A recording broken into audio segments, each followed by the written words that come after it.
At a class reunion, my boyfriend insisted on inviting his first love. I sincerely suggested that it wasn't appropriate since she wasn't our classmate. My boyfriend frowned, thinking I was being jealous. After a few days of a cold war, I relented. On the day of the reunion, we ran out of beer, so I went downstairs to buy more.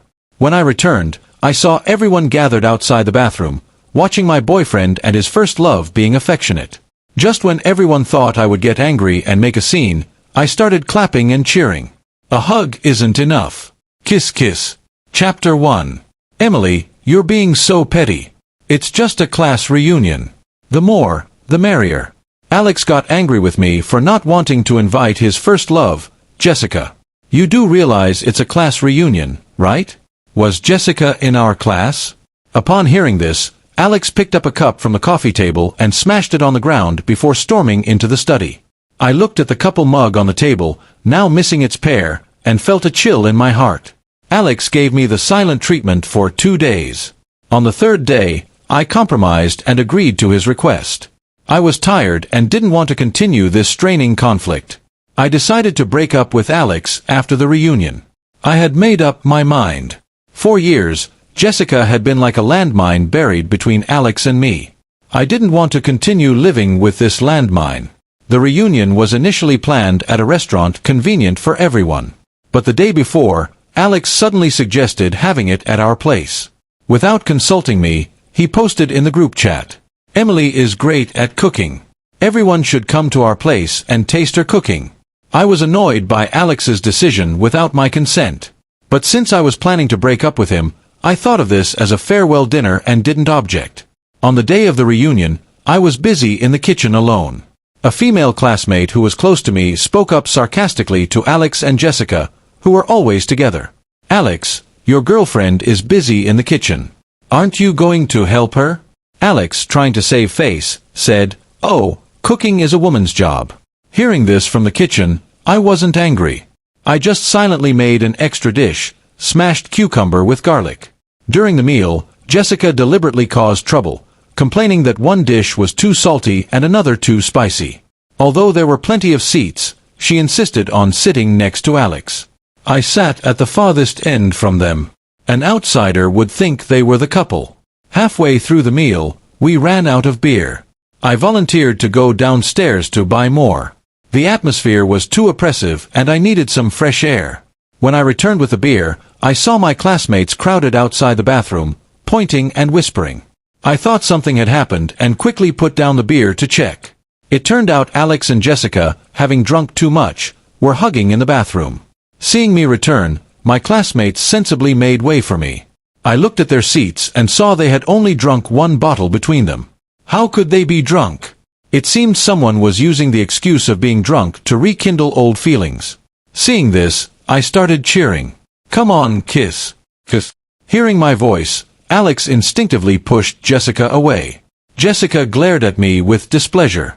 "What's wrong? You can't kiss while I'm here. Should I leave?" Alex, hearing the sarcasm in my voice, became furious and shouted, "Emily, what do you mean by this?" Chapter 2. I won't leave. I stayed, casually opening my tablet to work on my case. Alex and Jessica were still in the bathroom. Jessica provocatively stepped forward as if to close the door. As the door closed, everyone's eyes turned to me again. They were looking down on me, mocking me, reveling in my misery. "Do I need to buy a green hat to satisfy your twisted pleasures?" I laughed at them. Then, Jessica came out with a sullen face. But seeing me, she suddenly smiled. "Alex is too reserved. I was just going to help him change clothes. Women should be persistent. Keep trying." I nodded at her. I could tell Jessica wanted to take Alex away from me. She always tried to provoke me, hoping I'd get angry and she could play the victim to Alex. Every time, I'd end up being scolded by Alex. But I suddenly found the case on my tablet more interesting than these petty relationships. Jessica, having failed to provoke me, was even more displeased and said sarcastically, "After all these years, Alex is still so enthusiastic. Just like when we were students, if you miss it so much, why not relive the memories?" I smiled at her. She stood still, unable to speak. If Alex had agreed, would she have come out with a sullen face? Clearly, she had been pushed out. After a while, Alex came out in a new set of clothes. Why not go to the study if you're so busy? Seeing me focused on my tablet, Alex got angry again. Sure. I stood up and headed to the study. Emily, are you done yet? Alex exploded, yelling at me. Aren't you the one who told me to go to the study? At the study door, I calmly looked at him. Given how well he knew me, he should have realized I wasn't angry. Maybe I was mistaken, but I thought I saw a flash of panic in Alex's eyes. Then stay and drink with us. Alex pointed to the chair by the table. Then, he sat down. On his right was his buddy. He wanted me to sit on his left. Jessica immediately said, "If she sits there, where do I sit?" Alex hesitated, looking between me and Jessica. In the past, he wouldn't have hesitated and would have let Jessica sit beside him. An outsider would think they were a couple. But now, he was hesitating. Jessica is a guest. She can sit wherever she likes. I smiled and found a random seat to sit. Then we started playing a game, passing a card with our lips. Jessica deliberately dropped the card, kissing Alex on the lips. Jessica smiled triumphantly at me, while Alex looked pale. This was a public display of infidelity. Who could tolerate that? But why didn't I feel anything? I realized I no longer loved Alex. But I had to react, or people would think I was angry. Sitting next to me was Alex's buddy Tom, who was also very handsome, even more so. He started criticizing me, saying I was petty. Tom and Jessica seemed to have a history. Since Jessica returned from out of town, he had been matchmaking her with Alex. Emily, you were petty before, and you still are. Haven't you grown at all? Alex and Jessica are friends. A kiss won't get anyone pregnant. It's no big deal. If it were me, I wouldn't mind such things. Tom started lecturing me. It was always like this. Whenever Alex and I argued, his friends would take turns trying to manipulate me. Tom, are we friends? I asked. He paused then said, Of course we are.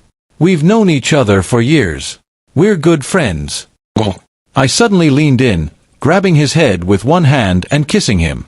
Unlike the brief kiss between Alex and Jessica, I kissed Tom for a while, even biting his lip. He pushed me away blushing. Everyone fell silent, shocked by my unexpected behavior. Emily, have you lost your mind? Tom said in disbelief. I smiled at him. We're friends, and we've known each other for years. A kiss won't get anyone pregnant. You said you wouldn't mind, right? He was at a loss for words. Bang. I felt a sharp pain in my head. Turning around, I saw Alex with a beer bottle. He had hit me, but fortunately, he wasn't strong enough to seriously hurt me. What's wrong? I asked, confused. Alex pointed at me and then at Tom, gritting his teeth. What are you doing? Friends kissing isn't a big deal, right? I retorted. Emily, you're so childish. You kissed Tom just to spite me. Alex scolded. I looked at him, exasperated. But didn't you and Jessica just kiss? Tom said friends kissing isn't a big deal. Emily, you're in the wrong. Jessica and Alex didn't do it on purpose. You did. Yeah, you're so petty. Are you even a woman? You don't deserve Alex. His buddies turned their attacks on me. I don't get it. Alex and Jessica kiss and it's fine, but when I do it, it's wrong. Am I not a person? I told them. Guys, don't be so hypocritical. It's meaningless. They were speechless. They had manipulated me countless times, but when I fought back logically, they crumbled. Alex stared at me for a long time, his eyes red, trying to suppress his anger. Emily, you've let me down. Then he grabbed Jessica and headed for the door. Seeing that I didn't follow, he looked back in disbelief. I'm not coming back tonight. I'm staying at Jessica's place, he told me. I nodded. You've been drinking. Remember to call a driver. Chapter 3. Alex looked startled by my reaction. But he was too proud to back down. So he opened the door and left with Jessica. Jessica gave me a triumphant smile as if she had won. If I cared, she would have won. But I didn't care anymore. Everyone else left in small groups. Tom was the last to leave, sitting on the sofa, his 8-pack abs faintly visible through his shirt. He suddenly said, Emily, It's good you've moved on. Alex isn't right for you. Maybe you could consider you. No way. If I don't care about Alex, why would I care about you? I pointed to the door. Goodbye, you. Tom took a deep breath but didn't get angry. He even smiled. You're interesting. I'll hang out with you more. Then he left. I didn't bother cleaning up. Instead, I worked, showered, and went to bed. In a daze, I heard footsteps. I used to love Alex so much that I could recognize his footsteps. From the sound, I could tell how drunk he was. That's the proof of love to the bone. If it were before, I'd rush to take care of him. No, if it were before, I wouldn't be in the bedroom but waiting in the living room. Then I'd make him hangover soup and prepare foot wash. But now, I had no intention of taking care of him. I just wanted to sleep because I was tired. Before, no matter how tired I was, I always put him first. But now, I was tired, so I should sleep. Soon, I heard the bedroom door open. But he didn't come in. I knew he was standing at the door, watching me. But I didn't move. I couldn't find a reason to care for him. When I loved him, even his flaws would seem endearing. But now, even moving felt like a loss. I didn't know how long had passed, but I fell asleep. When I woke up, it was morning. Walking out of the bedroom, I saw Alex sitting on the sofa, staring at the bedroom door. You're back. I greeted him with a smile. His eyes sparkled with hope and he softly said, Emily, I feel terrible from the hangover. My stomach hurts and I haven't eaten. So I said I'd call an ambulance. I casually replied.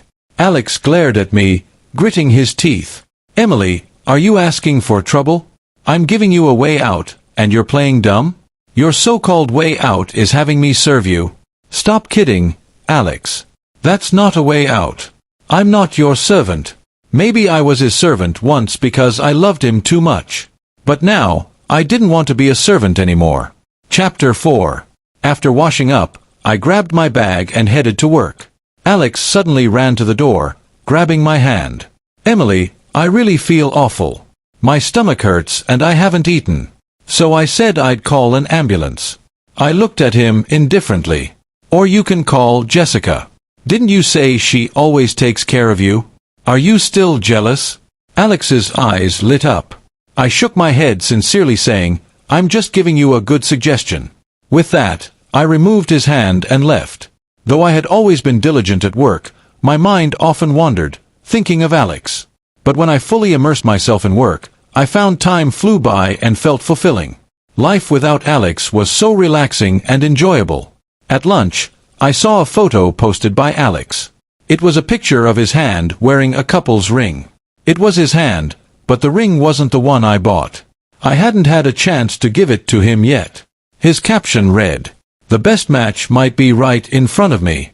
Then I saw Jessica's post, showing her hand with the same ring. Although I was sure I no longer loved him, I still felt a bit uncomfortable. But this was good. If they were locked in, I'd be truly free. So it didn't affect me. If it were the old me, I'd have had a meltdown. After lunch, Tom sent me a message, Alex and Jessica are trying on rings. I ignored him and kept working. I worked late that night, securing a new case. Leaving the office around 9 o'clock, I saw Alex's car outside. Technically, it was my car. I bought it for him to use, but he never bothered to drive me. When Jessica needed a ride, he'd go out of his way for her.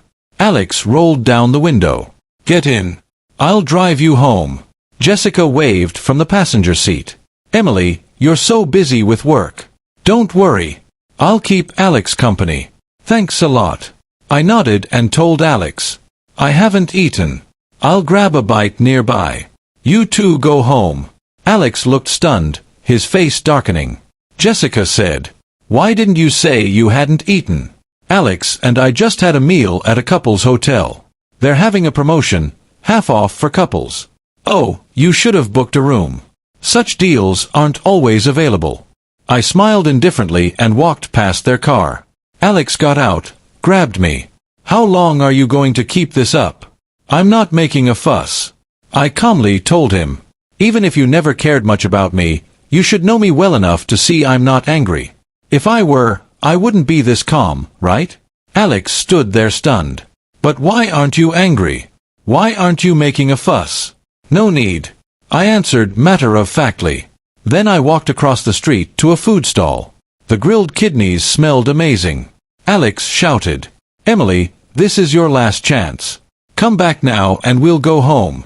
If you don't, I'll book a room with Jessica at that couple's hotel." "Okay. Remember to buy protection. They're expensive at the hotel." I nodded.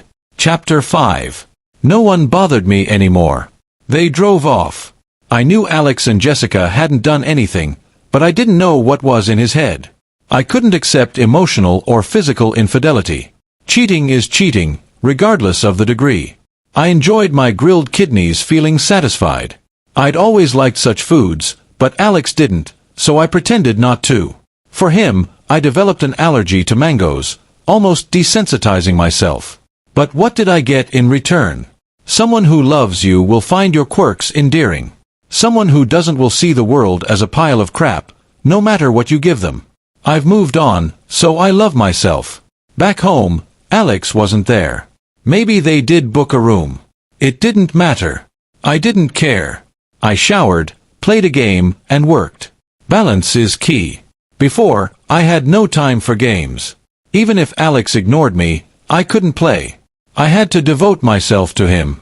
He could disregard me, but I couldn't ignore him, or he'd throw a fit. Now, I could eat and play whatever I wanted. Is this the joy of being single? After finishing my work, I went to bed. Alex didn't come home that night. In the morning, Jessica sent me several photos. They were from a hotel bathroom with frosted mirrors, showing Alex's muscular body.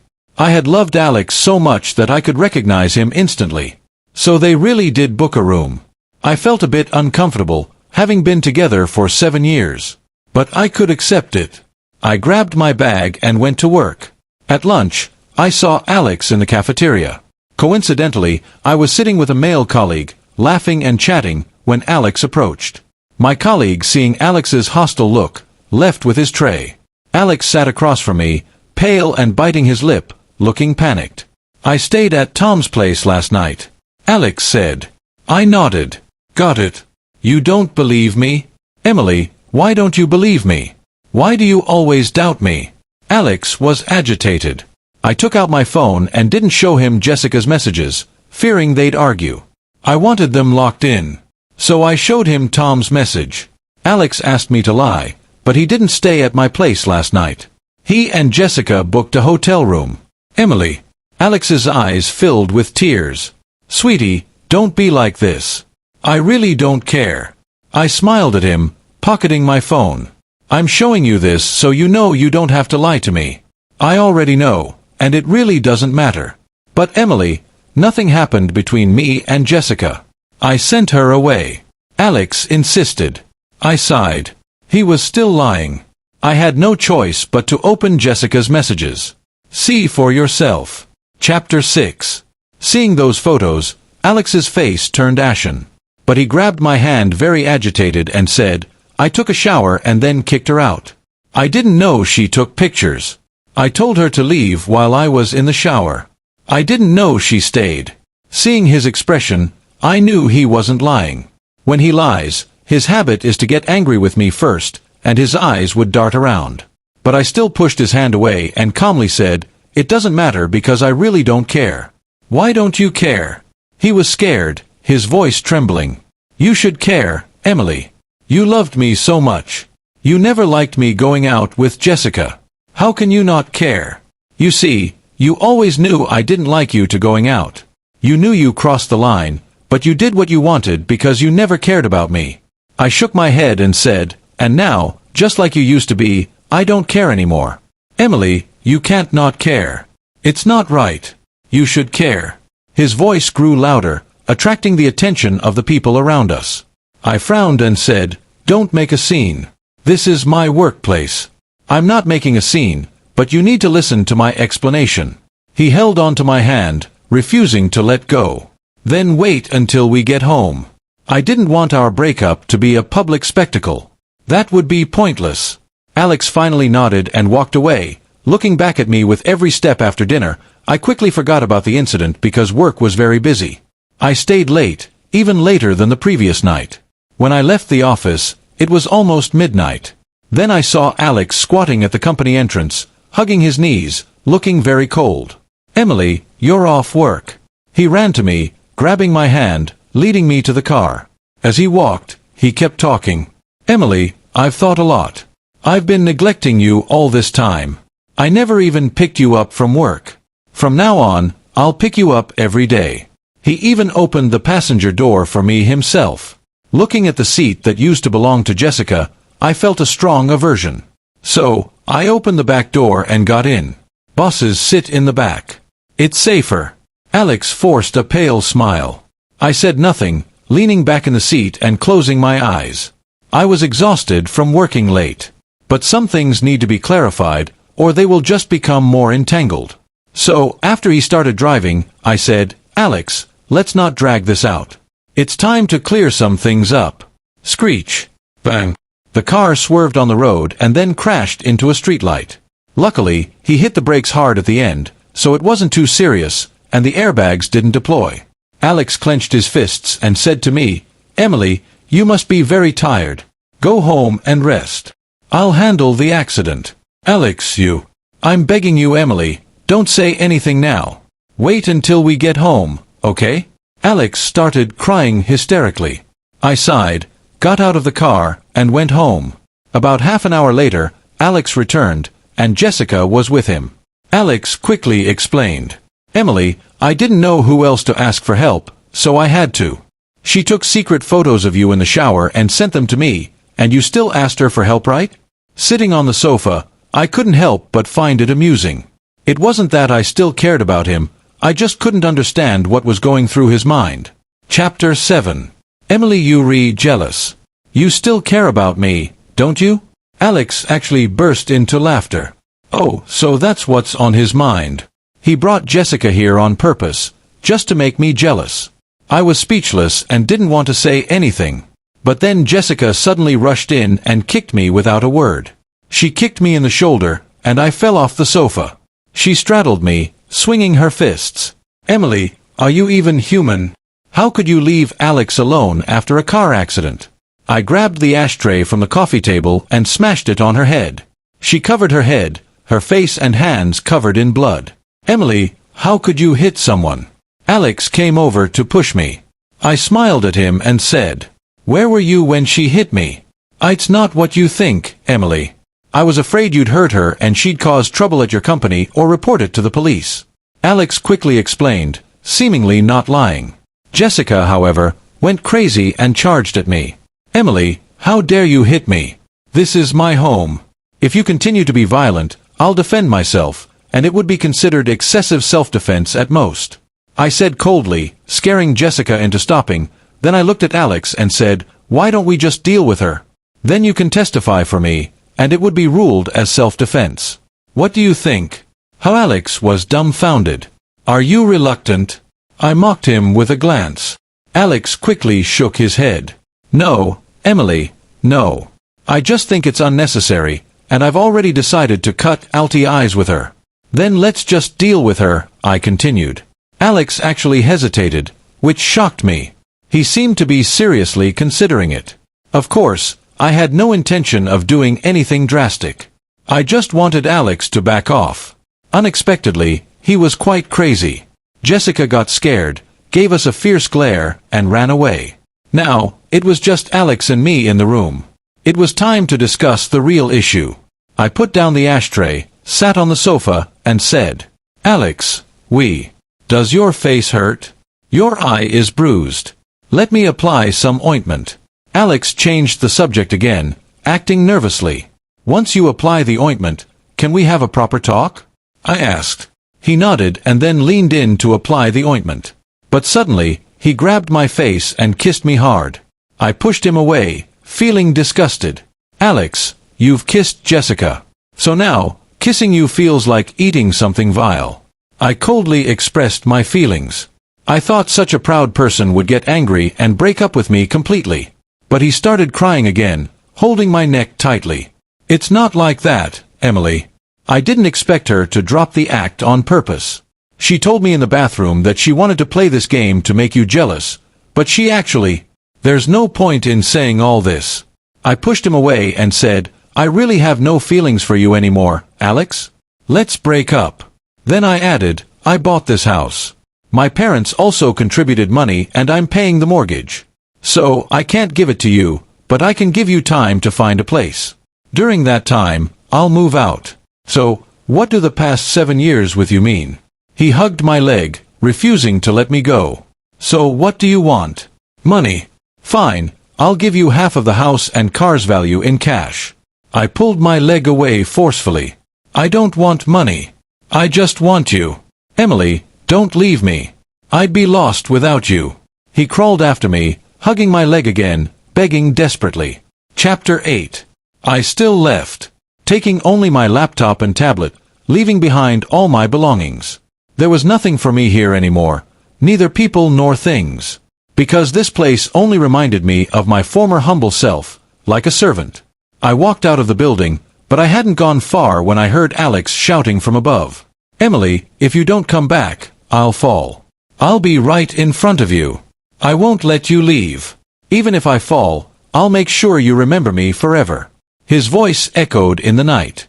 I looked up and saw him sitting on the balcony, looking like he might fall at any moment. Suddenly, I remembered my past self. I was bullied and depressed, and I often thought about jumping from the rooftop. Then Alex appeared beside me, sitting in the sunset's glow, saying high places are for enjoying the best views, not for ending your life. Emily, don't jump. I'll watch the sunset with you. Although he pulled me from one depression into another. Depression. He did save me back then. Don't do anything rash. Wait for me. I walked back. When I got home, he was still on the balcony. The night wind blew his hair and his tear-streaked face looked fragile. He was indeed very handsome, even while crying, with a kind of broken beauty. But I knew he was no longer mine. I walked over, lit a cigarette, and calmly leaned against the railing. You once said that high places are for enjoying the view, not for ending your life. I'll give that advice back to you now. But Emily, without you, what view is there? Alex cried. Soon, the sound of sirens filled the air. His commotion had prompted someone to call the police. Because I returned, his emotion stabilized. After the police mediated, they left, and then Tom and Jessica arrived. After the police left, Jessica pointed at me and shouted, Emily, what kind of person are you? How could you make Alex so miserable? Get out. Alex coldly looked at her and said, Listen, Jessica, I only enjoyed your attention because I didn't like being dumped. But my heart has always belonged to Emily. Alex, why are you doing this? You love me. Emily is just a doormat. You can't love her. Jessica screamed, breaking down. Tom suddenly spoke. Jessica, think about the difference between you and Emily. Since school, you've always been a playful girl with some looks, but now you're still just drifting along. He glanced at me and said, But Emily has always focused on Alex, working diligently. She's a key player at her company, buying a house and car at a young age. What do you have to compare to Emily? Well, so, I was this impressive. I needed to reevaluate myself. I had been too humble, even letting myself be emotionally manipulated. Now, I realized that when I stood up for myself, not only did Alex treat me differently, but even someone like Tom saw me differently. It turns out, a woman must live with confidence to be respected. Of course, another important thing is that a woman can relax but must not lack capability. Jessica was stunned, but she still wasn't willing to give up. She glared at Alex.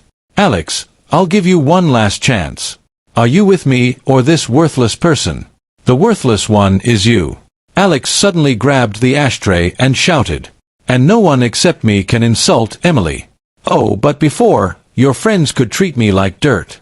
I sneered inwardly. Jessica was chased away, fleeing in embarrassment. Then Alex coldly said to Tom, You should leave too. Tom wasn't angry. As he left, he said to me, Emily, call me any time. I can treat you better than Alex. Get out. Alex roared. Tom left. I sighed, standing by the door, lighting a cigarette.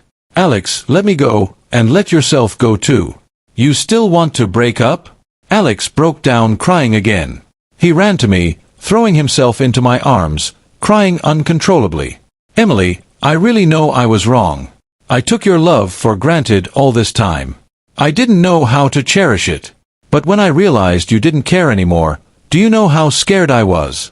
Emily, I'm serious. Without you, I'd be lost. Alex hugged me tightly, refusing to let go. On the school rooftop, you saved me once, and just now, I saved you. We're even. So, Alex, even if you want to harm yourself now, I won't look back. After saying that, I pushed him away. This time, I truly left, and he didn't try to harm himself again. Chapter 9. I was nearly forgetting Alex, as it had been over 10 days since we last saw each other. I thought of him today because Tom had blatantly invited me out, sending pictures of his abs, seductive art photos, and various little toys. Otherwise, I wouldn't have thought of Alex at all. I ignored Tom and continued working in the morning meeting. The boss announced my promotion and raise, which was already in progress. So, tonight there was a celebration dinner, and my colleagues wanted to celebrate for me. Coincidentally, we ran into Tom while singing karaoke. He was attractive, enthusiastic, and fun, very popular. My colleagues were happy, and I didn't want to spoil the mood. After a few drinks, I felt dizzy and was sent to a hotel. But as I slept soundly, I suddenly felt someone kissing me. Instinctively, I thought it was Alex, as I hadn't been with any other man. Alex, stop it. It's Tom. I heard Tom's magnetic voice. So I quickly sat up and saw Tom, half naked, kneeling in front of me. I didn't know if he could treat me better than Alex, but he certainly knew how to seduce. At that moment, the hotel door opened. I saw Alex walk in with a keycard. I didn't know where he got it. He stared at Tom and me, then suddenly smiled. It's okay, Emily. I'm not angry really. Go ahead with him. Consider it payback for Jessica. I'll accept it. But just this once. After all, nothing happened between me and Jessica. I'll let you and Tom be together. Just this once, okay? Tears filled Alex's eyes as he even closed the door for us. It's not what you think. I didn't need to explain to him, but I really didn't know why Tom was in the room. Maybe my colleagues, thinking we were a couple, sent us here when I was drunk. You two are like this, and you still say it's not? Alex cried. Emily, why are you doing this to me? I know I was wrong. I shook my head and laughed. I suddenly feel like I should have some fun with Tom. At least he's proactive. And you? Every time I kissed you, you couldn't wait to brush your teeth. Every time we were intimate, you sighed. How much do you despise me, Emily? No, it's not like that. Alex pointed at Tom. He taught me. He said if I acted cold enough, you'd always chase after me, Emily. I just wanted you to treat me better. Tom didn't deny it. Instead, he smiled, looking at Alex like he was an idiot. But he got up and put on his coat. I figured it out. A woman like Emily will only be foolish once in her life. Alex, you couldn't keep her, and I certainly can't either. He walked to the door then said, By the way, Alex, I've had my eye on Emily for a while. I always hoped you'd break up so I could step in because good women are hard to find. I'm tired of playing around and want to settle down with a good person. Then he left. That night, because I was drunk, I had no energy to deal with anything. I slept through the night and Alex cried through the night. The next day I went to work, thinking Alex wouldn't show up again. But at noon he came with many lunchboxes. Different dishes were laid out in front of me. He carefully explained. Food outside isn't clean. From now on, I'll cook for you daily. I've quit my job to take care of the house while you work. I glanced at the dishes frowning. Alex, I'm allergic to celery. Don't you know that? And these dishes, if I remember correctly, are all recipes Jessica posted on social media. You learned them for her, didn't you? Now you're making them for me. Don't you find that ridiculous? Alex stood frozen, unable to say a word. Then, under everyone's gaze, he knelt in front of me, hugging my leg. Emily, I really know I was wrong. Please give me another chance. Such a proud person, kneeling in front of everyone. But I knew, one should never look back. I called security to remove him. All afternoon, my colleagues discussed the incident and my boss talked to me. I told my boss about the past years, how I once loved him deeply. My boss joked that if there was something else in your bones, it would turn into bone cancer, making me laugh. After work, I went out with my colleagues. Then I saw a crowd in the lobby, people whispering and recording with their phones. I walked over and saw Alex kneeling in the middle of the lobby. He held up a sign that read, "Emily, marry me. Emily, your boyfriend is pretty good. Don't stay mad. He didn't do anything that bad. Yeah, Emily, where else would you find such a handsome man?" My colleagues tried to persuade me. Left with no choice, I walked up to him and said, "We'll talk at home." He quickly stood up, tidied his clothes and hair, then happily held my arm. He told everyone, "Please bless us. I'm Alex, and she's Emily. I'm her husband." He was emotionally blackmailing me, but I didn't want to make a scene. Back home, the house was spotless. He clearly cleaned every day. Our photos were everywhere, although I remembered he hated displaying them. Even my phone wallpaper was of him, while his was a photo of him, Tom, and Jessica. I knew, if he could, he would have used a photo of him and Jessica. "Emily, I was picking a ring that day to propose. I know I shouldn't have asked Jessica, but your fingers are similar in size, so I asked her." Alex's hands trembled as he took out 2 ring boxes from his bag. In his agitation, the rings fell. He knelt to find them, managing to spot them under the coffee table. He almost lay on the floor to grab them, but he pushed the rings further. "Why?" Alex cried. "Why do I push things further away when I want to grasp them?" "Why? Just like you and me." I sighed, walked to the other side, picked up the rings, and tossed them on the coffee table. "Alex, do you think I'd wear a ring Jessica tried on?"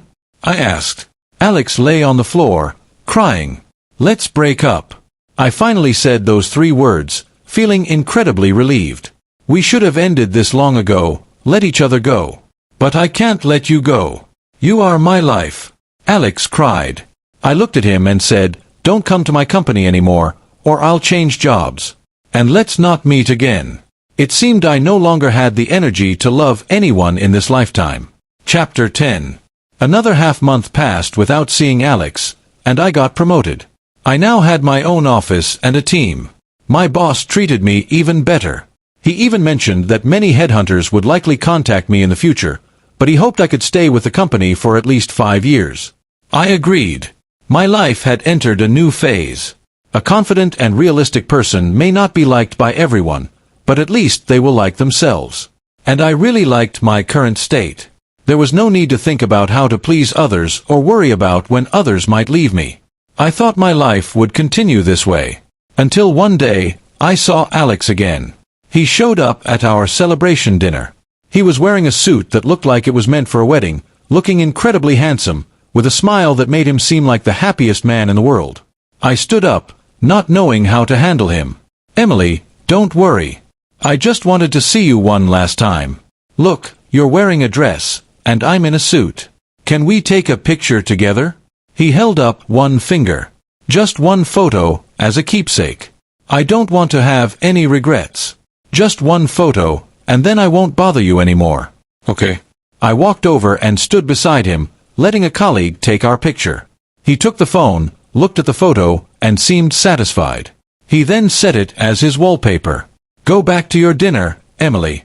I'm leaving now." He smiled at me. I nodded and turned back towards the table. "Emily!" One of my colleagues suddenly shouted. I turned around and saw Alex pull out a knife and, without hesitation, harm himself. I rushed over, but it was too late. I could only press my hands against his wound, but the warm blood kept seeping through my fingers. He looked at me, smiling, reaching out to touch my face. "Emily, I wasn't lying. Without you, I'm nothing. You're my life. I'll wait for you in the next life, and I promise I won't let you suffer." He was gone, blooming into the most beautiful flower in his final moments. And please subscribe to my channel.